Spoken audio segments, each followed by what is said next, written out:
పరిశుద్ధ నామమునకు మహిమ కలుగును గాక. క్రీస్తునందు ప్రియ దేవుని బిడ్డలారా, ప్రభువైన యేసుక్రీస్తు పరిశుద్ధ నామములో మీ అందరికీ ఈ ఉదయకాల శుభములు తెలియచేయచ్చు ఉన్నాను.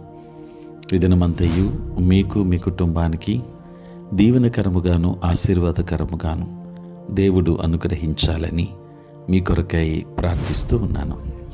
నేటి దినం కొరకు ఏర్పాటు చేయబడిన దేవుని వాక్యము సమూయేలు 2వ గ్రంథం 12వ అధ్యాయం 7వ వచనం మొదటి భాగం. నాతాను దావీదును చూచి, ఆ మనుష్యుడవు నీవే. ప్రియులారా, నేటి దినము కొరకు ఏర్పాటు చేయబడిన ధ్యానాంశము, నీవు ఇచ్చే దానిని పొందుకుంటావు. ప్రియులారా, ఈ ఉపమానం నిజంగా బీదవాని గొర్రెలను తీసుకున్న ధనవంతుని గురించి కాదు. ఇది మరొకని భార్యను తీసుకొని అతన్ని చంపిన దావీదు గురించి చెబుతుంది. ఎందుకు ఇలా కథను చెప్పాడు? ప్రియులారా, స్వంత శిక్షను దావీదు శాసించుకునేలా ప్రభువు అనుమతిస్తున్నాడని అనిపిస్తుంది. మీరు తీర్చు తీర్పు చొప్పుననే మిమ్మును గూర్చియు తీర్పు తీర్చబడును, మీరు కొలుచు కొలత చొప్పుననే మీకును కొలవబడును అని మత్తయి సువార్త 7వ అధ్యాయం 2వ వచనంలో మనం చూస్తాం. ఇదే దావీదుకు జరిగింది. అతడు ఇచ్చిన దానినే పొందుకున్నాడు. ప్రియులారా, దావీదు మరణశిక్షను అంతకంటే ఎక్కువే డిమాండ్ చేశాడు. ఈ వ్యక్తి ప్రాణాన్ని మాత్రమే కాకుండా 4 నష్టపరిహారాన్ని చెల్లించాలి. ఇదే దావీదుకు జరిగింది. అతని కుమారుడు చనిపోవలసి వచ్చింది. యుద్ధ ఖడ్గం అతన్ని వెంటాడటం ఎన్నడూ ఆగలేదు. అంతేకాక స్వంత కుటుంబములో కీడు లేచి దావీదును బాగా బాధించింది. ప్రియులారా, ఊరియా భార్యను దావీదు తీసుకున్నట్లే స్వంత కుమారుడే అతని భార్యలను తీసుకున్నాడు. దావీదు రహస్యంగా పాపం చేసినప్పటికీ దేవుడు బహిరంగంగా తీర్పును అమలు చేశాడు. ప్రియులారా, మనకున్న అతి శ్రేష్టమైన నిబంధనను బట్టి ప్రభువుకు స్తోత్రం. దావీదుకు తీర్పు తీర్చిన విధంగా దేవుడు మనకు తీర్పు తీర్చడు. మన కోసం యేసు ఆ తీర్పును భరించాడు. అయితే మనం విత్తేదాన్ని కోస్తామనే సూత్రం ఉంది.